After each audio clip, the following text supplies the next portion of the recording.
Hello, my name is Jeffrey McKelvey, and this is lab number 2 on Newton's second law, the motion of a falling object. The objective of this lab was to observe a falling object and apply Newton's second law, counting for drag, in order to analyze its movement. The object observed was a size 10 men's Tom shoe. Due to some issues with tracker and the orientation of the video has it falling positively along the x-axis, with the necessary adjustments having been made in the code.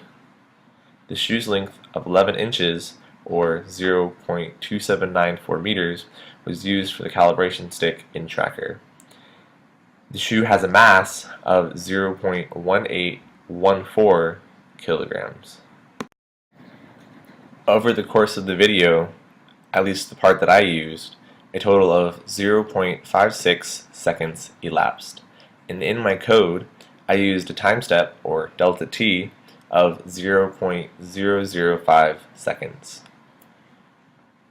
The initial x position of the shoe was 0, with the final x position being 1.045 meters, with a total change in Rx of 1.045 meters. The frames that I used to analyze the motion were from the 31st to the 45th. Here, in the top center of the screen, we can see two different versions of Newton's second law.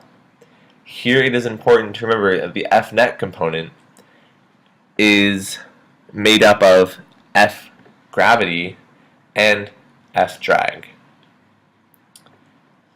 The one that we are perhaps more used to seeing, as we saw in the last lab, is final velocity is equal to initial velocity plus the net force divided by the mass times the change in time.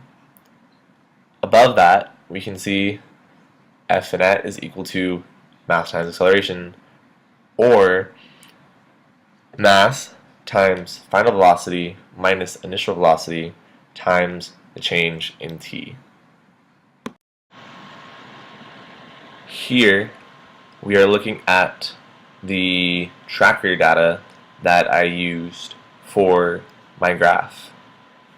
As you can see, there were some issues with the orientation of the video, and I chose to simply adjust my axes in the code, turning the positive x-axis, as can be seen here, into what was originally intended by the code to be the negative y-axis. And due to some shakiness of the camera, there is some slight change in the y position. However, this is arbitrary. Here we see my code using the ball's mass of 0.1814 with an initial position and velocity of 0 and my delta t of 0.005. I also used my drag constant, or the proportionality constant, of 0.4256.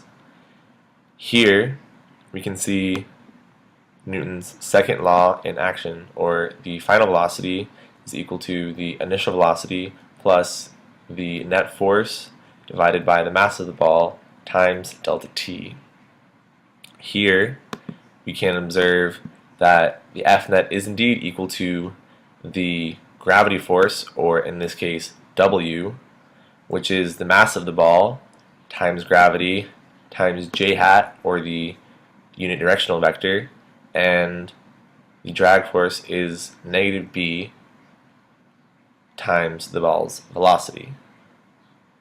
Now let's run the code. As you can see, the code does indeed have the ball moving right, and here is the graph produced by this code. Here we have a graph comparing the experimental model, or my tracker data, versus the computer model that was produced by my Python code. And as you can see, There is little to no discrepancy. However, the slight discrepancy that can be seen here is probably due to the fact that we estimated RB. So my conclusion is that although there was some slight discrepancy in the middle of the graph, probably again due to the estimation of B, the shoe adhered to what was predicted by the computer model of Newton's second law when I created my model using the tracker data that I had gathered.